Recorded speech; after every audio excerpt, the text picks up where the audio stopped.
So just before we jump into this episode, if you are looking to learn more about how to level up your fitness journey, get the results you deserve, and just overall lose body fat and build muscle, just make sure to click the first link in the description, head over to our website, www.colossusfitness.com, see what we're all about, and if you feel like this is for you, make sure to fill out an application. It should only take a few minutes, and we'll get back to you as soon as we can and get you the results that you deserve. Now into the episode.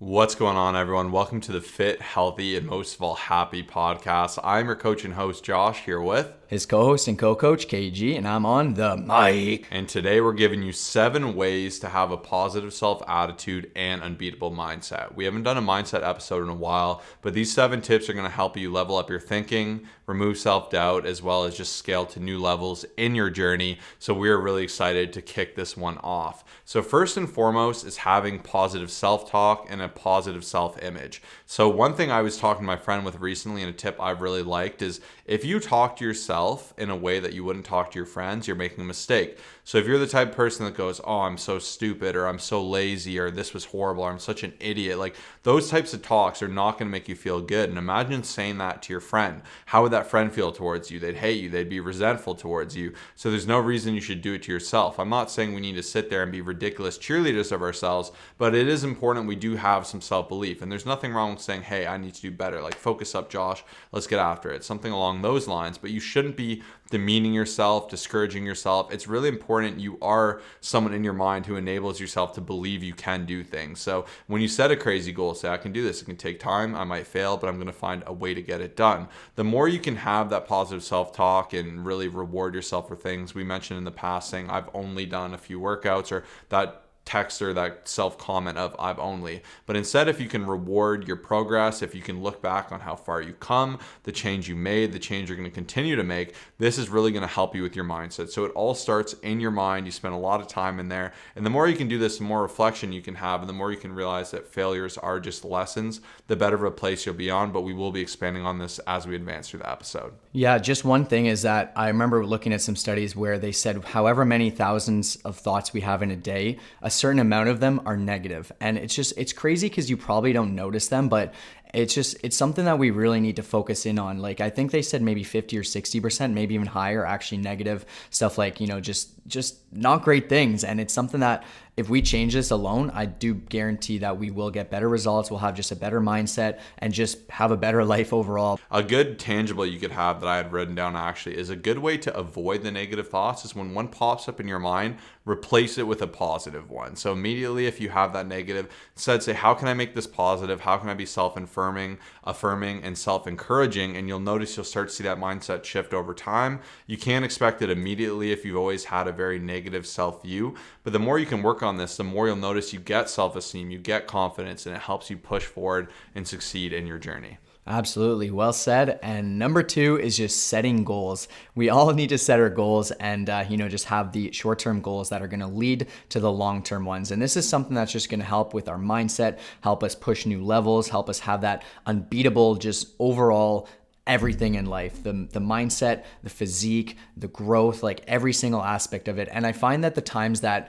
I was least productive, I just wasn't achieving as much. Like, I honestly love setting goals. I set the monthly, I have weekly goals as well. And then also just the yearly goals that I'd like to accomplish, the bucket list, everything like that. And I do find that the difference between a lot of people who just not succeed and don't succeed, but the people who achieve what it is that they actually want to achieve are the ones that are clear on that. They set the goals, and then even past that, they have the direction to get towards those goals. It's one thing to set a goal. It's another thing to have a strategy and start to implement it. And that's another thing to take note of. So set those goals, know what you're striving for. It helps you have that direction of what to do day to day, and it'll go such a long way for you. Goals are like lighthouses. When you're out at sea and you need to know where you're going, where the shore is, it's amazing to have goals because they give you direction, they give you focus. It allows you to route everything towards that. And for me, what I like doing is I'm not a big fan of like the 5-year, the 10-year, the crazy big goals. I actually like the really close ones. I love monthly increments. I love weekly increments. I love daily increments, but I still set those big 5-10-year increments because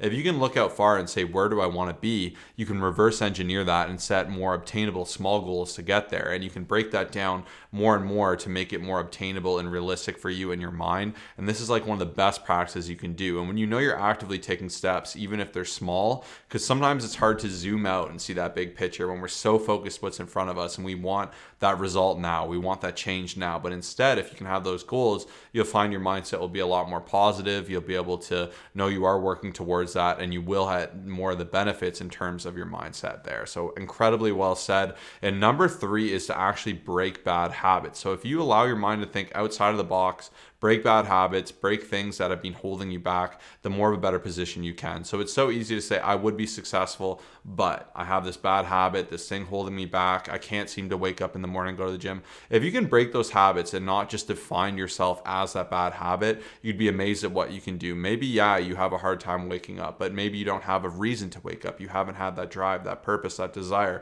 Or if you're someone who's never been able to keep a gym membership longer than a week and you always sign up and fail, find a way to break that habit and be successful with it. Don't let that thing that's failed you before be the reason you keep failing or that you don't trying or you're not trying, sorry. Instead, break that, look past it, start with the mindset and say, how can I overcome this? Where have I failed before? How can I rewrite that equation so I can have success? And you'll notice as you do this, you'll be able to push forward. And I know we're talking vaguely, but you can use these for anything. So you could use these in your career, in your fitness. You could use this towards your attitude towards nutrition, with your relationships. Any of these things, these tools are so important, and they're things that you're never going to perfect, but as long as you're aware of them, you'll notice that you'll be able to make forward progress, take those steps, and advance forward. So this is a good episode to even save for later and definitely refer back to. And I will say one of the hardest things is looking at yourself face to face and admitting that there's a habit that you need to break. And I know this because I've been there and I've actively worked on, okay, this is something that's a problem. I need to make a change, whether it's your bedtime, whether it's just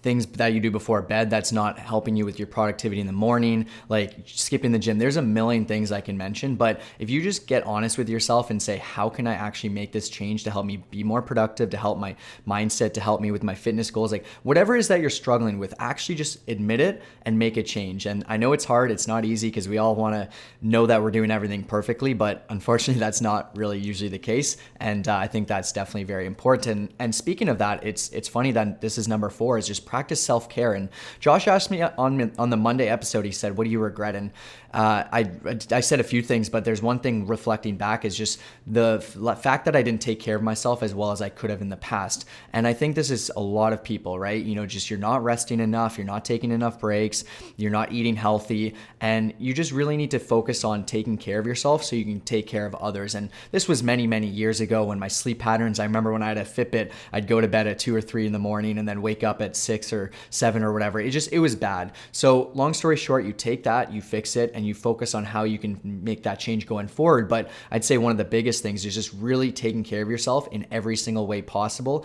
by everything that I mentioned. I personally, I have a stress management routine. I take care of it every day. I do my meditation, I do my journaling, I do my walks, and it leads to just so much more clarity. And I find that alone, if you have more clear thoughts, if you just feel more relaxed, if everything else just flows, it's just so much easier to have a better attitude and just better growth and productivity. Next up is to embrace failure. I mentioned this before, but the more you can be comfortable with failing, the better you'll be. It's easy to look at successful people and say they've never failed, they've never faced this adversity, this challenge I'm facing now. But I promise you, those people have probably failed more than you can ever imagine. And the people that do really well, that see success, are not people that haven't failed. They're people that have learned from those failures. So I mentioned before, failure is just a lesson. It's just an obstacle, and you can only fail fully if you quit. As long as you keep getting up and you find ways to be successful with it, failure is just an opportunity for you to learn, to grow, to become better, and to just evolve forward in that craft, and change that mental distinction from it being shameful to fail to being something that you accept and be comfortable with. The quicker you can flip that, I promise you, the more successful you'll be, because nothing's your obstacle. At that point, you can't lose, you can't truly fail, because you're just going to keep getting up, you're going to keep getting after it. And this is one of the biggest things you can do for your mindset, because you change this, you're always learning, you're always growing, and it's just always an opportunity to do better and become more. Absolutely. And I'm just going to jump into the next one, which is just adopting a growth mindset. I have an image in front of me, and there's 2 mindsets, a growth mindset and a fixed mindset. Growth is freedom. It's Similar to what Josh was saying, facing failures, being able to persevere through that, embracing challenges, accepting criticism, desire to learn, build abilities, a fixed mindset, which I find a lot of people have. It's limiting. You avoid challenges, you give up easily, you're threatened by other success, you ignore feedback. There's two different mindsets. The one who has a growth-oriented mindset will go a lot further. And even I reflect back on the other day when we had 275 pounds on the bench. Josh just put it on. He's like, hey, you can do this. I know you can. And in my head, I said, no, I can't. Why do I believe that? Because I've only ever done it once before. He wanted me to do 3 or 4 reps, and I was just like, nope, I can't do it. I was limiting myself. He ended up pushing me. He said, you got this, you can do it. I did 3 reps, and I'm like, that is crazy. I never thought I'd be able to do this. My mind was holding me back, but it's because I had these preconceived thoughts. And, I do believe I have a lot of this stuff figured out. I'm always focused on growth. I'm always thinking positive, but there's still those times that you catch yourself thinking, like, you look at a bar in the gym and you're like, there's no way I could never do that. I always think one of the best questions you can ask yourself, instead of saying I can't do this, say, how can I do that? How can I find a way to quit my job to do this thing and live the life that I want to? How can I find a way to get out of my healthy lifestyle? Instead of saying I can't do that, my family has all these issues that I had to deal with, and now that I'm dealing with all this stuff, it's the same stuff. Ask yourself, how can I find a way to get out of this hole and to switch that mindset? Growth mindset is everything, and it'll go such a long way. And last but not least is surrounding yourself with positive influences, people that are infectious with encouragement towards you, that bring you up, not build you down, that help you desire and crave to do more, to achieve more, to be your best self, who will be there for you when you are in hard times. When you have that available, it goes such a long way. And you may say it's really hard for you, you don't have many people like that. You're already doing it by listening to this podcast. Hopefully me and Kyle are building you up. You're learning, you're growing, you're advancing in podcasts, audiobooks, videos. You can learn from the greatest minds on the planet, but it is really important you work to have a good network in your personal life as well. But the more you can do this and the more you can